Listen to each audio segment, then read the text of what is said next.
Assalamualaikum warahmatullahi wabarakatuh. Dalam kesempatan ini akan membahas tentang pentingnya mengingat kematian.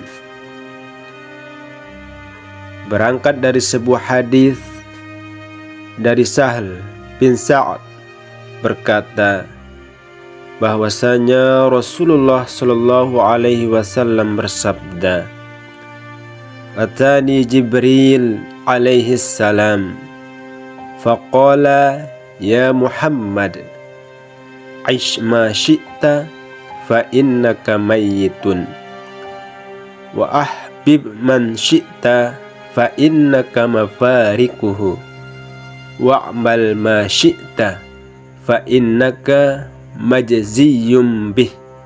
Thumma qal ya Muhammad, syaraful mu'min qiyamuhu bil lail wa izzuhu istighna'uhu 'anil nas. Jibril mendatangiku lalu berkata, "Wahai Muhammad, hiduplah sesukamu, karena sesungguhnya kamu akan mati. Cintailah siapa yang kamu suka, karena sesungguhnya engkau akan berpisah dengannya. Dan berbuatlah sesukamu, karena sesungguhnya engkau akan diberi balasan karenanya." Kemudian dia berkata, "Wahai Muhammad, kemuliaan seorang mukmin adalah berdirinya dia pada malam hari untuk sholat malam, dan keperkasaannya adalah ketidakbutuhannya terhadap manusia." Hadis riwayat At-Tabrani. Dalam hadis di atas, malaikat Jibril alaihi salam memberikan beberapa nasihat kepada Nabi Muhammad sallallahu alaihi wasallam. Kemudian Nabi memberikan nasihat kepada para sahabat, terus sampai kepada para tabi'in, tabi'ut tabi'in, dan sampai pula kepada kita. Ishma syi'ta fa innaka mayyitun. Hiduplah sesukamu, karena sesungguhnya kamu akan mati. Jibril memulai nasihatnya dengan mengingat kematian, karena kematian adalah hal yang paling banyak ditakuti oleh manusia. Meskipun ia ditakuti, kedatangannya pasti akan datang, dan tidak ada yang tahu kecuali Allah Subhanahu wa Ta'ala kapan dan di mana seseorang akan meninggal dunia. Kematian tidak dapat dimundurkan dan juga tidak dapat dimajukan. Allah Subhanahu wa Ta'ala berfirman, "Walikulli ummatin ajal, فَإِذَا جَاءَ أَجَلُهُمْ لَا يَسْتَأْخِرُونَ سَاعَةً وَلَا يَسْتَقْدِمُونَ." Tiap-tiap umat mempunyai batas waktu, maka apabila telah datang waktunya, mereka tidak dapat mengundurkannya barang sesaat pun, dan tidak dapat pula memajukannya. Quran Surah Al-A'raf ayat 34. Dalam ayat lain Allah Subhanahu wa Ta'ala berfirman, "Innaka mayyitun wa innahum mayyitun." Sesungguhnya kamu akan mati, dan sesungguhnya mereka akan mati pula. Quran Surah Az-Zumar ayat 30. Hadis yang mulia di atas menunjukkan sebuah perintah. Hiduplah sesukamu, hiduplah terserah engkau, nikmatilah apa yang ada di dunia ini. Tetapi ingat, kamu pasti akan meninggalkan semuanya. Kamu pasti akan mati, dan tidak ada satupun kesenangan di dunia ini yang ikut menemani engkau sampai mati. Karena pada hakikatnya kehidupan dunia ini hanyalah senda gurau dan permainan belaka.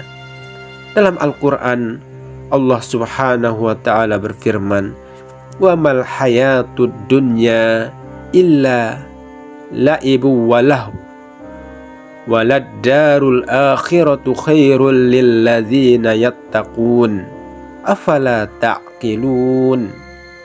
Kehidupan dunia ini hanyalah main-main dan senda gurau belaka, dan sungguh kampung akhirat itu lebih baik bagi orang-orang yang bertakwa. Maka tidakkah kamu memahaminya? Quran Surah Al-An'am ayat 32. Kehidupan dan kematian sejatinya bukan suatu hal yang perlu ditakuti, karena keduanya adalah salah satu di antara bentuk ujian yang diberikan oleh Allah Subhanahu wa ta'ala kepada kita. Allah ingin melihat siapa di antara hambanya yang paling baik amalnya dalam menerima ujian kehidupan dan kematian tersebut. Alladzi khalaqal mauta wal hayata liyabluwakum ayyukum ahsanu amala wa huwal azizul ghafur. Yang menjadikan mati dan hidup supaya Dia menguji kamu, siapa di antara kamu yang lebih baik amalnya, dan Dia Maha Perkasa lagi Maha Pengampun. Quran Surah Al-Mulk ayat 2. Dunia dengan segala kemewahannya dapat memperdaya manusia, menjadikan manusia lupa daratannya, lupa akan jati dirinya, sehingga menghalalkan segala cara hanya untuk mencari kesenangan dunia. Fokusnya kepada 3 hal: harta, tahta, dan wanita. Ketiga hal inilah yang banyak manusia tergadaikan kehormatannya, tergadaikan ketaatannya, dan bahkan ada yang tergadaikan keimanannya.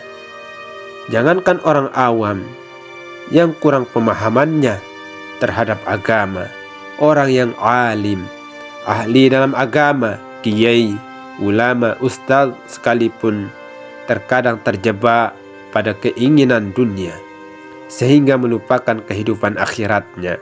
Padahal Allah Subhanahu wa ta'ala telah mengingatkan kita bahwa kehidupan akhirat itu lebih baik dan kekal dibandingkan kehidupan dunia.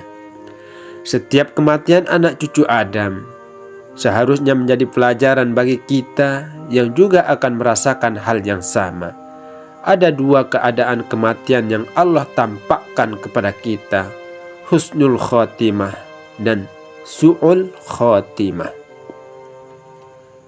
Seseorang yang dicabut nyawanya dalam keadaan husnul khotimah, orang tersebut dalam keadaan berdiri, sholat, ruku, sujud, dan dalam keadaan membaca Al-Quran dan ketaatan-ketaatan lainnya. Sedangkan orang yang dicabut nyawanya dalam keadaan su'ul khotimah, mereka yang dalam keadaan berzina, mabuk-mabukan, menzalimi orang lain, dan keburukan lainnya. Bukan tidak mungkin gambaran tersebut di atas juga akan kita alami dan akan menjadi rahasia selamanya dalam keadaan bagaimana Allah akan mencabut nyawa kita. Tetapi Allah kabarkan kepada kita melalui lisan Rasul-Nya tanda-tanda orang yang akan Allah cabut nyawanya dalam keadaan husnul khotimah. Secara umum, mereka yang selalu istiqomah berada dalam ketaatan kepada Allah Subhanahu wa ta'ala. Rasulullah SAW menganjurkan kepada kita agar selalu meminta kepada Allah akhir kehidupan yang baik dan berlindung kepadanya akhir kehidupan yang buruk. Allahumma inna nas'aluka husnul khatimah wa na'udzubika min su'il khatimah. Ya Allah, aku memohon agar Engkau wafatkan aku dalam keadaan baik, dan aku berlindung dari kematian yang tidak baik. Kematian bagi seorang mukmin bukanlah suatu hal yang menakutkan. Bahkan kedatangannya sudah ditunggu. Kenapa? Karena orang mukmin setiap harinya sudah siap, kapanpun dan dimanapun. Orang mukmin selalu dalam ketaatan kepada Allah. Mereka adalah orang yang selalu meningkatkan nilai-nilai ketakwaannya dan banyak mempersiapkan bakal untuk kehidupan yang abadi, yaitu akhirat. Allah Subhanahu wa ta'ala berfirman, Ya ayyuhalladzina amanu taqullah wal tanzur nafsum ma qaddamat lighadin wattaqullah innallaha khabirum bima ta'malun. Hai orang-orang yang beriman, bertakwalah kepada Allah dan hendaklah setiap diri memperhatikan apa yang telah diperbuatnya untuk hari esok. Dan bertakwalah kepada Allah, sesungguhnya Allah Maha mengetahui apa yang kamu kerjakan. Quran Surah Al-Hasyr ayat 18. Sayyidina Ali bin Abi Thalib karamallahu wajhah pernah mengungkapkan tentang takwa. Al-khawfu minal jalil wal amalu bit tanzil wal isti'dadu liyaumir rahil waridho bil qalil. Takut kepada Allah yang maha mulia, mengamalkan apa yang termuat dalam An-Tanzil, yaitu Al-Quran, mempersiapkan diri untuk hari meninggalkan dunia, dan ridho dengan kehidupan yang seadanya. Selain itu, mukmin yang banyak mengingat kematian, kemudian dia termotivasi untuk selalu melakukan kebaikan, dialah mukmin yang cerdas. Ibnu Majah meriwayatkan dalam hadis berderajat hasan. Hadis ini dari Ibnu Umar bahwa ada seorang Ansor yang menghadap Rasulullah Shallallahu Alaihi Wasallam. Saat Ibnu Umar duduk bersama beliau, Ya Rasulullah, ayyul mu'minina afdal? Qala ahsanuhum khuluqan. Qala fa ayyul mu'minina aqyas? Qala aktsaruhum lil mauti dzikran wa ahsanuhum lima ba'dahu isti'dadan ulaikal aqyas. Wahai Rasulullah, orang mukmin manakah yang paling utama? Beliau menjawab, orang yang paling baik akhlaknya. Orang itu bertanya lagi, mukmin manakah yang paling cerdas? Beliau menjawab, orang yang paling banyak mengingat mati dan paling banyak baik persiapannya menghadapi kehidupan setelah mati. Mereka itulah orang-orang yang paling cerdas.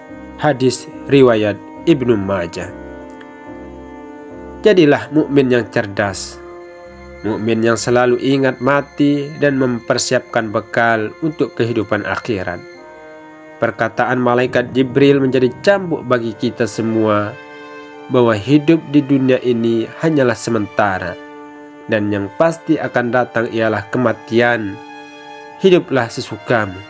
Bisa kita ambil dengan memanfaatkan kehidupan yang diberikan oleh Allah untuk beribadah kepadanya, karena manusia yang terbaik adalah mereka yang panjang umurnya juga baik amalannya. Semoga kita semua mati dalam husnul khotimah. Amin ya rabbal alamin.